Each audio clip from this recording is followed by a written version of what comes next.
বলছিল আপনি তো খানি না হুজুর, 1 চামচ কি 1.5 চামচ ভাত খাচ্ছেন, খানি না।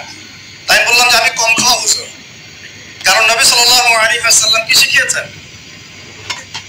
তিনি বলেছেন আমরা যা খাই না, তিনি নবী হওয়ার পরে মনে হয় সেটাও খেতে পারেন।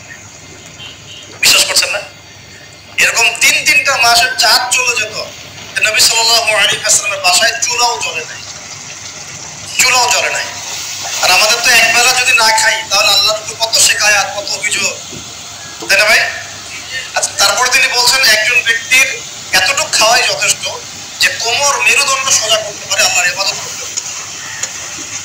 আর যদি তোমাদের খেতেই হয় তাহলে পেটটাকে 3 ভাগ করে খাবে। কয় ভাগ? 1 ভাগ খাবার রাখবে, 1 ভাগ পানি খাবে, আর 1 ভাগ এই শ্বাস প্রশ্বাস চলাচলের জন্য ফাঁকা রাখবে। কয়জন এর উপর আমল করে দেখাতে পারে? কতজন মানুষ আছে? আর যারা একদম গোগ্রাসে খায়, এদের ব্যাপারে কোরআনে এবং হাদিসে কিন্তু মারাত্মক কথা আছে। আল্লাহর নবী সাল্লাল্লাহু আলাইহি ওয়াসাল্লাম বলেছেন যে তোমরা খুব বেশি ঠেকুর তুলো না। কি করো না? একজন সাহাবী খুব ঠেকুর উঠাচ্ছে, সাহাবী না আসলে, উনি পাশ দিয়ে যাচ্ছিলেন, খাবার দাবার খেয়ে পাশ দিয়ে যাচ্ছিলেন। তো নবীজি তার ঠেকুর তোলা দেখে বলছেন যে তোমরা বেশি ঠেকুর তুলবে না, কারণ দুনিয়াতে যে ব্যক্তি বেশি পেট পুরে খাবে কাল কিয়ামতের মাঠে সে সবচেয়ে বেশি ক্ষুধার্ত থাকবে।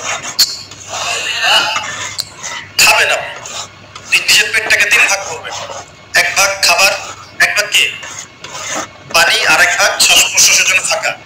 আর এই ব্যাপারে একটা কথা বলে দিই, শেষ জামানায় কিন্তু খাবারগুলো সব করাপ্টেড হয়ে যাবে। কি হবে? খাবার ভেজাল হবে, ভেজাল। এটার দলিল সূরা কাহাফে আছে, আমি এটা ব্যাখ্যা করবো না আজকে। সূরা কাহাফে আছে, আমি ব্যাখ্যা করবো না, শুধু ইন্ডিকেশন দিচ্ছি। 309 বছর ঘুমিয়েছিলেন আসহাবুল কাহফ। কত বছর? 309 বছর ঘুম থেকে উঠেই তারা প্রথম যে অনুভবটা করেছেন সেটা হলো তারা ক্ষুধার্ত। তারা কি ক্ষুধার্ত? দেখেন, 309 বছর পর যদি আপনি ঘুম থেকে ওঠেন, আপনার কাছে এই দুনিয়াটা আজিব মনে হবে, হবে না? কিন্তু ওনারা ক্ষুধার্ত, পকেটে কিছু মুদ্রা ছিল, যেই মুদ্রাগুলোর মান 309 বছরও কমে যায় নাই। কমে গিয়েছে না। এখন আপনি আপনার মুদ্রা নিয়ে ঘুমান 300 বছর, দেখেন তারপর কি হবে? টাকা থাকবো না যাইবো গা? আচ্ছা, তারপরে শুনেন, এরপরে উঠেই তারা বলছে ফালিয়ানজুর আইয়ুহা আজকা তুআমা, এই মুদ্রাগুলো দিয়ে বাজারে কাউকে পাঠাও, তোমাদের 9 জন 10 জনের মধ্যে একজনকে বাজারে পাঠাও।